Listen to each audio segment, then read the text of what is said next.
ज्ञानेश्वर जी महाराष्ट्र से। राधे राधे महाराज जी। महाराज जी, भजन कहाँ कहाँ साधक का खर्च होता है और साधक भजन बचाने के लिए क्या सावधानी रखे? देखो, यदि भगवान की शरण में साधक है हृदय से और हर कर्म भगवत अर्पण करता है, कृष्णार्पणम मस्तु, तो उसका फिर सरकारी खजाने से काम चलता है, उसका भजन नहीं कटता। जो साधक अहम पूर्ण साधना से साधना करता है, भगवान की कृपा और भगवान की चरणों की हृदय से शरणागति स्वीकृत पूर्ण नहीं हुई है, तो प्रणाम से भजन नष्ट होता है। जब लोग प्रणाम करते हैं तो जो हमें प्रणाम करते हैं उससे हमारा भजन प्रणाम करने वालों के पास जाएगा। जो हमें कपड़ा देते हैं हमारा भजन उनके पास जाएगा। जो हमें भोजन देते हैं हमारा भजन उनके पास जाएगा।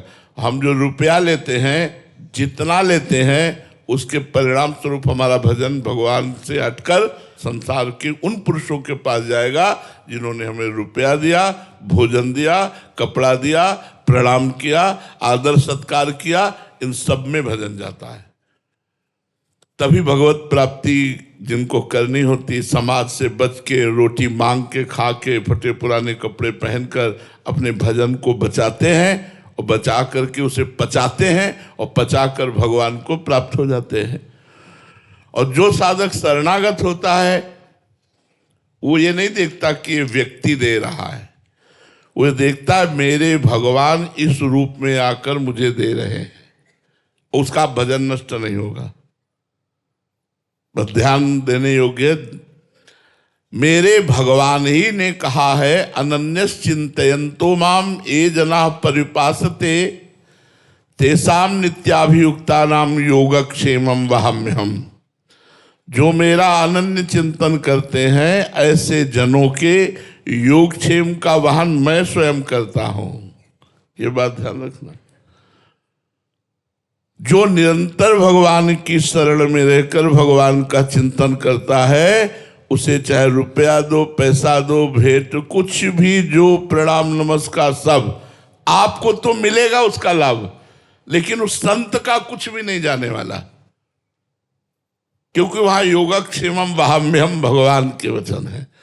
और जब अहम ग्रह उपासना होती है, अहम युक्त होती है, तो फिर उसका भजन क्षीण होता है। जो लोगे तो प्रकृति का एक बूंद पानी भी फ्री नहीं, इसका भी टैक्स है।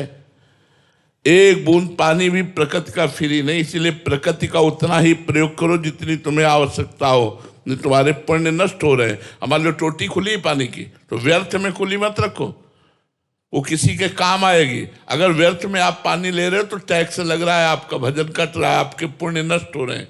व्यर्थ में लाइट मत जलाओ, अगर काम चल रहा है बिना लाइट के तो मत जलाओ। प्रकृति की वस्तु का जितना उपभोग करोगे, कोई भी हो, उतने ही तुम्हारे पुण्य नष्ट होंगे। ये हमारा सरकारी कानून है। जितना प्रकृति का भोग करोगे उतने पुण्य नष्ट होंगे, और फिर पाप आएगा तो वही प्रकृति दंड देने वाली बन जाती है, वही फिर हमें महादुख देती है।